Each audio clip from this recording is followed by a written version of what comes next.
Well, thank you so much for that kind introduction, Andy. Minister Fraser, General Air, Admiral Bauer, parliamentary colleagues, Mayor Savage, membres des Forces armées canadiennes, chers amis. Good morning, everyone. Bonjour. It is absolutely wonderful to be here with you on the jetty, back in my home province where I was born and raised. I acknowledge that we are gathering on the Mi'kmaq territory. It's ancestral, it's unceded. This is the territory of the Mi'kmaq people. Today and every day, we reaffirm our commitment to meaningful reconciliation with Indigenous peoples. Listen, we are living in a world of increasing technological disruption.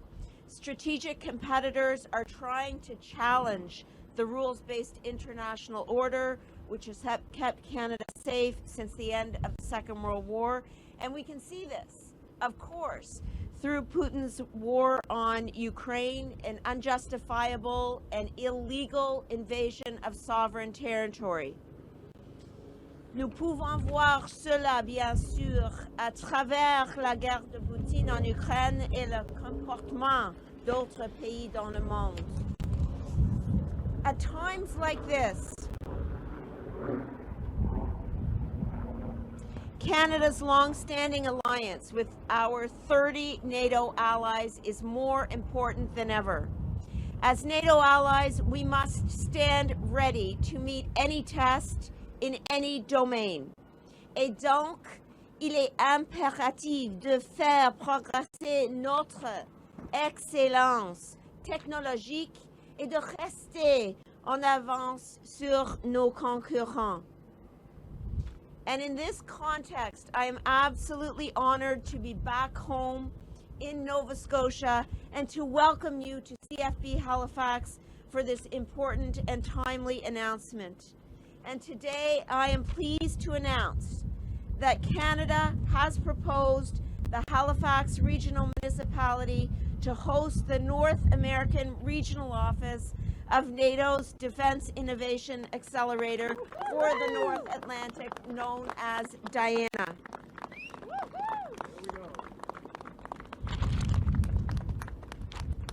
This groundbreaking initiative will bring together NATO personnel, together with Canadian industry, innovators, academics, and researchers to solve critical technological challenges facing our transatlantic security.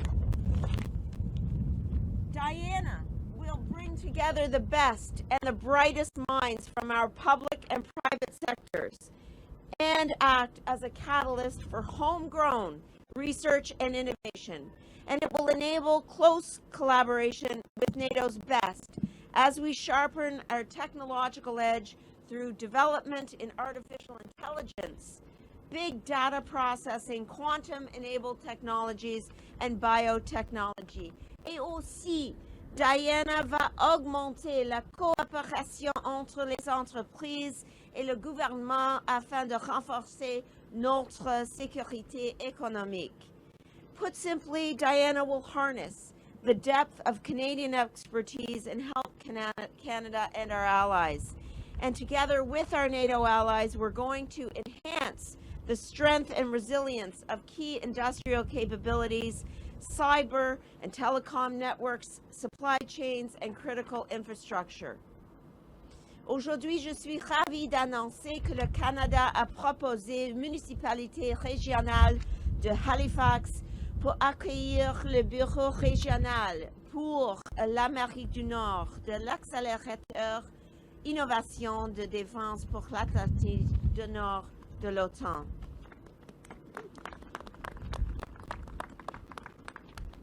And that is why we are here today. When we first announced our intent to host Diana, we recognized that Diana will bring benefit to Canada's shores. And the announcement today is great news for the people of Atlantic Canada, for our country, and for our international allies.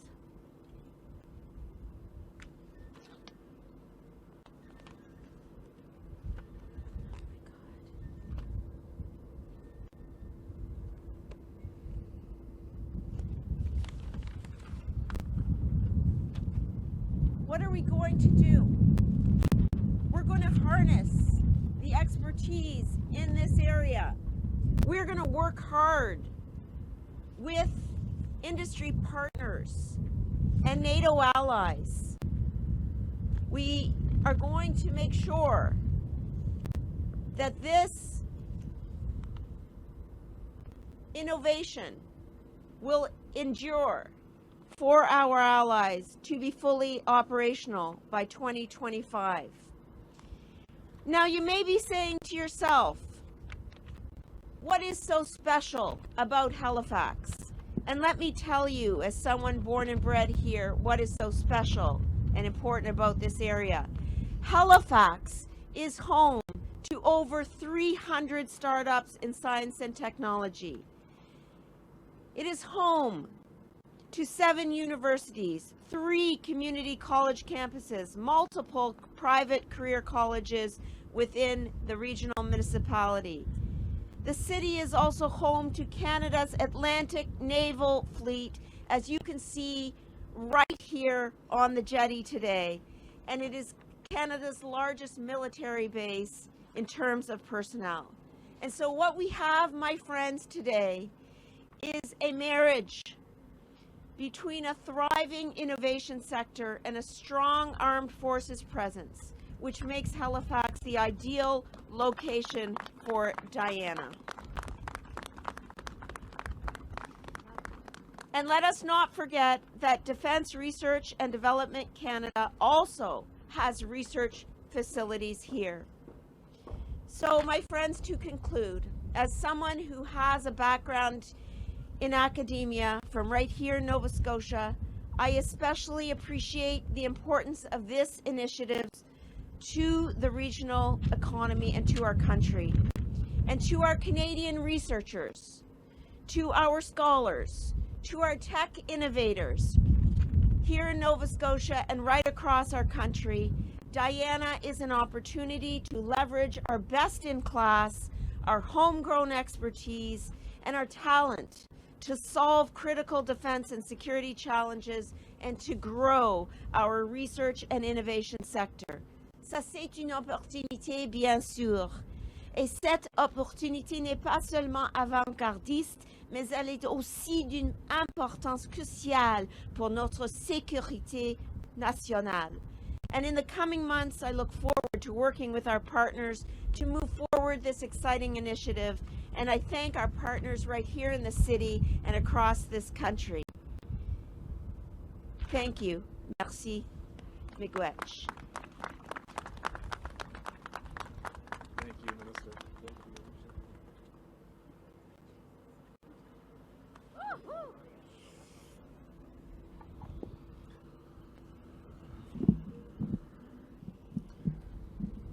Thank you so much, Minister Anand, for that fantastic announcement and for being such a strong voice for our region. And over the last couple of months, many months really, you have always made time to listen to our pitch and to take serious consideration of what we were putting forward. So thank you.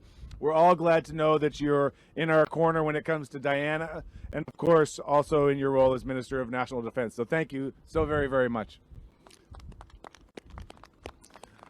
I'd like now to invite our next speaker to share remarks. Won't you please, and it's another special visitor to Halifax, so won't you please welcome Admiral Rob Bauer, Chair of the NATO Military Committee. Admiral Bauer, please.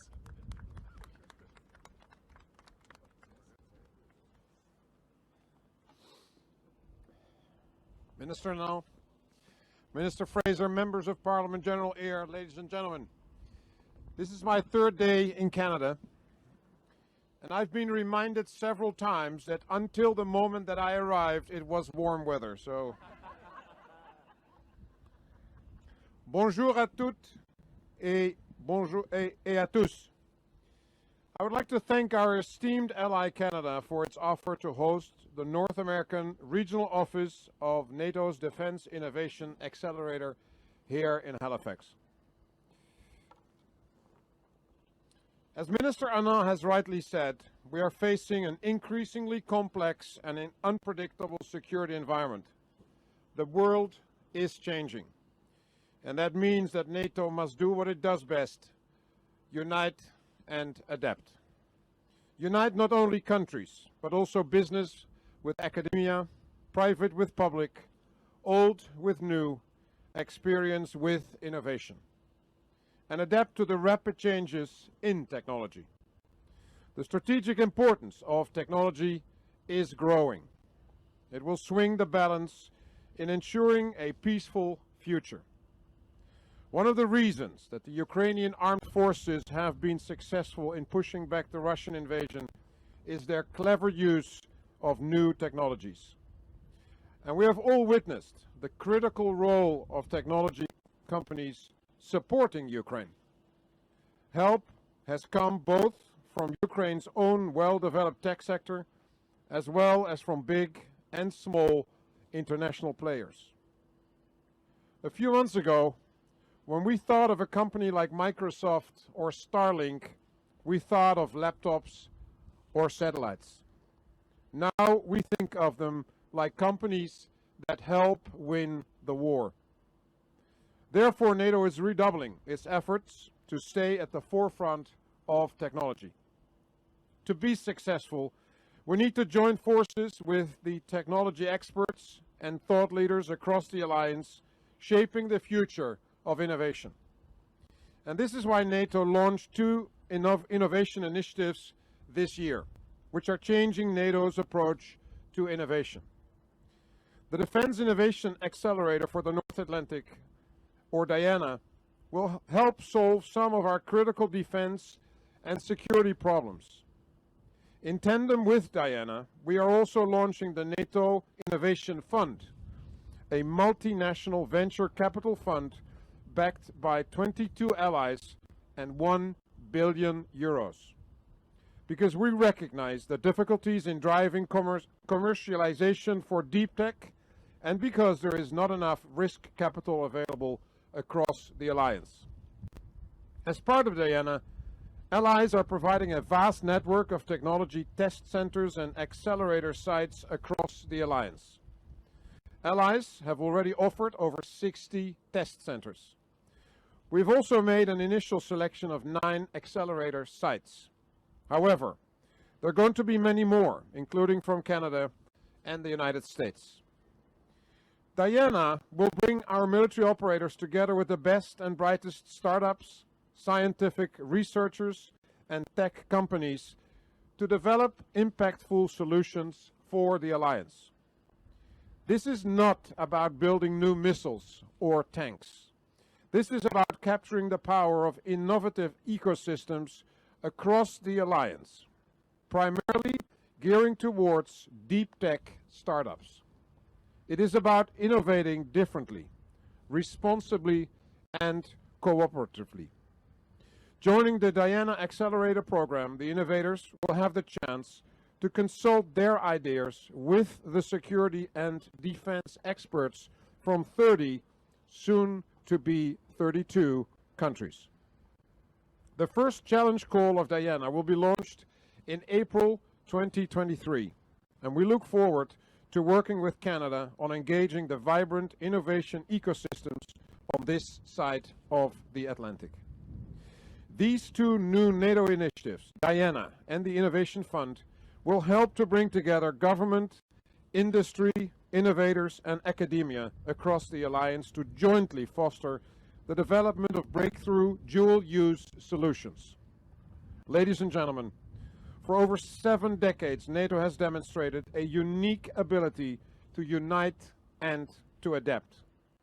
As a founding member, Canada has been there from the start, and it will help take us into the future.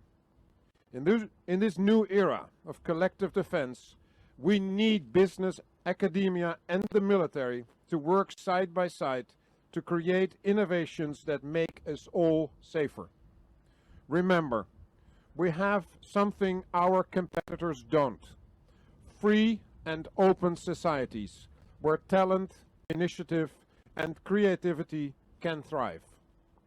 Minister Anand,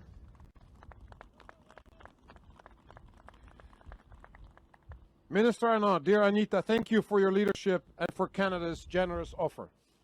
We look forward to seeing what the future will bring. Merci, thank you.